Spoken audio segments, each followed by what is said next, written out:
बिस्मिल्लाहिर्रहमानिर्रहीम अस्सलामुअलैकुम ख़वातीन हज़रात, आज मेरे साथ ये जो लोग मौजूद हैं पाक पतन से और वापडा के ये मुलाज़मीन हैं और बदकिस्मती से हमारे मुल्क के अंदर नौकरियां देने के बजाय नौकरियां छीनी जा रही हैं। और किस तरह से छीनी जा रही हैं, आज हम इनसे बात करते हैं। कैसे हैं आप? जी अस्सलाम वालेकुम जी, मुख्तार मेरा नाम, पाक पतन से आया हूँ जी। मैं बिल्कुल खैरियत से हूँ। तो ये बताइएगा कि क्या वापडा ने कब आपको फारिग किया, क्या आपके इशूज़ हैं? सर, मैं कॉन्ट्रैक्ट बेस पे मेरी अपॉइंटमेंट हुई थी।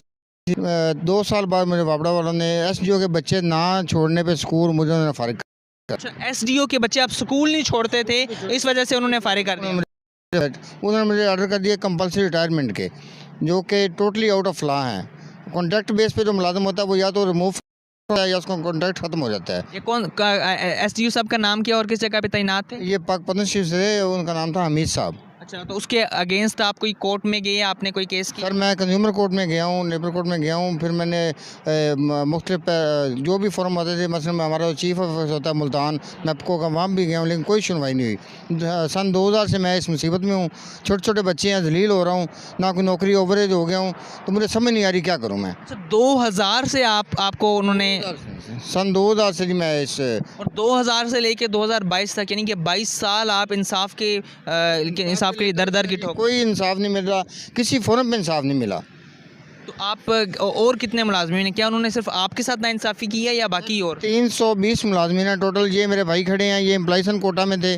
7 माह बाद इनको भी फारिग कर दिया गया, इनको भी फारिग कर दिया गया। और बाद में लेटर बोगस बना के इनको घर नहीं भेजा गया। लेटर कहते हमने लेटर भेज दिया था, आप हाजिर नहीं हुए।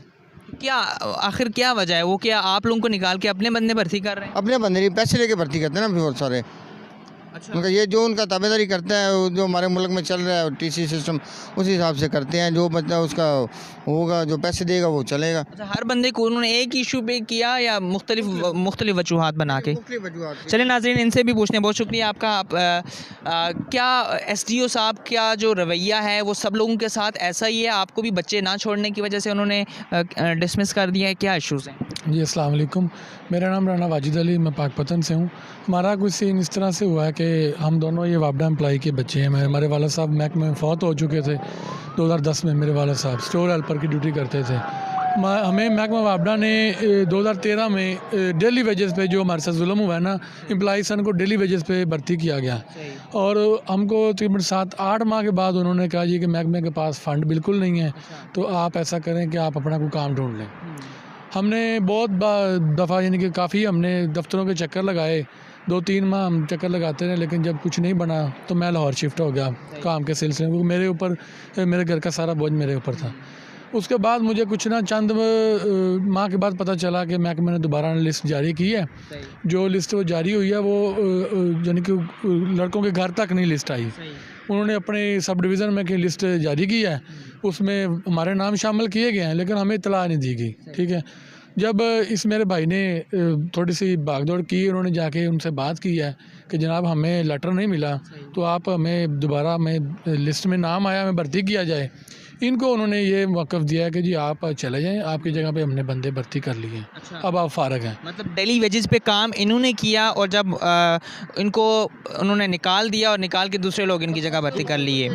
सही, आप प्लीज़ आगे आ जाएं।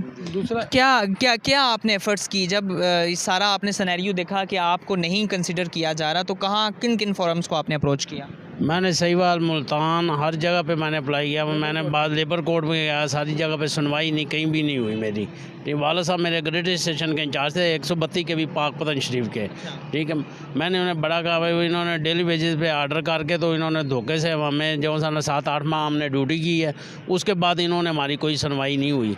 उसके बाद दोबारा आर्डर निकले हैं उनके, उसके बाद जो से आर्डर निकले, हमने फिर दोबारा पता चला हमें भी ये हमारे आर्डर निकल आए हैं। इन लोगों ने हमारी कोई बात नहीं सुनी किसी की, और ऊपर से कहा भी हमने आपकी जगह पे बंदे कोई और रख लिए आपके बाप की सीट के ऊपर। तो क्या ये बताइएगा कि क्या तासुरात हैं आपके इतने अरसे से, जब आपको इंसाफ नहीं मिल रहा, आप इस वक्त सुप्रीम कोर्ट के सामने हैं, आप प्रोटेस्ट की हद तक आ चुके हैं और इस हद तक आ चुके हैं कि आप मजबूर हो के कैमरे के सामने आके अपना जो प्रोटेस्ट है वो रिकॉर्ड करा रहे हैं, तो क्या तासुरात हैं? क्या आपको अभी दिल अंदर से क्या कह रहा है? ये बच्चों की खातर आए हैं, भी बच्चे छोटे छोटे हैं, भी हालात ख़राब हैं, प्राइवेट जॉब कर रहे हैं, धक्के खा रहे हैं। इन्होंने कहा था CEO साहब ने कहा था मुल्तान वाले ने, उन्होंने कहा था जब दोबारा सेक्शन होगी हम आपको बुला लेंगे। जब दोबारा आर्डर हुए हैं 2014 में, इन्होंने हमारी कोई दोबारा आर्डर, इन्होंने आगे से कहा जी हम आपके वाले साहब के सीट पे कोई और बंदे रख लिए, भर्ती कर लिए, पैसे ले लिए इन्होंने। हाँ जी, जी जी बताइएगा। वो लेटर है जो हमारे घर पे पहली दफ़ा आया, चिल्ड्रन एम्प्लॉयज़ कोटे के तहत हमें इन्होंने डेली वेजेस पे बुला के ये इन्होंने लेटर हमें वहाँ पे दिया 20 मई 2013 को कि डेली वेजेस पे हमें एम्प्लॉयज़ कोटे के तहत भर्ती किया गया सिस्टम लैंड में, ठीक है। उसके बाद जो इन्होंने निकाल के दोबारा लिस्ट निकाली है 6 फरवरी 2014 को, ये रिकॉर्ड है सारा। इसमें इन्होंने लिस्ट में हमारे नाम शामिल किए हैं। ये सीरियल नंबर 2 पे मेरा नाम है और नंबर 1 पे इसका माजिद खान का नाम है। लेकिन ये लेटर हमें घर तक मसूल नहीं हुआ। ये फ़र्ज़ी लेटर निकाला गया और दफ्तर की हद तक इसको रखा गया, और ये जो लड़के बाकी ज्वाइनिंग कर गए, हमें 2 बंदों को तला नहीं दी। ये सारा इसके अंदर SDO खुद शामिल है? ये SDO तो नहीं मैं कह सकता कि SDO शामिल है, कौन शामिल है, लेकिन मैं सिर्फ ये आपके साथ तो नाइंसाफ़ी हुई है। हमारे साथ ये नाइंसाफ़ी हुई है। ये देखिए मैंने चीफ मैपको को कई बार एप्लीकेशनें दी हैं। अभी ये नीचे एप्लीकेशन लगी हुई है, ये देखें, ये 2017 को भी मैं दोबारा उसके बाद काफ़ी चक्कर मैंने लगाए हैं। ये सारी डिटेल। बहुत शुक्रिया, आपका मौक़िफ़ आ गया। आप क्या आखिरी क्या बात कहना चाहेंगे? हम सिर्फ यही कहना चाहेंगे कि हमारे माँ बाप ने, वालिदैन ने, जो हमारे वालिद साहब थे, उन्होंने इस महकमे में कुर्बानी दी है। ये सामने खड़े हैं, मेरे वालिद साहब को करंट लगा था महकमे की, उन्होंने अपनी जान इस महकमे में दे दी है।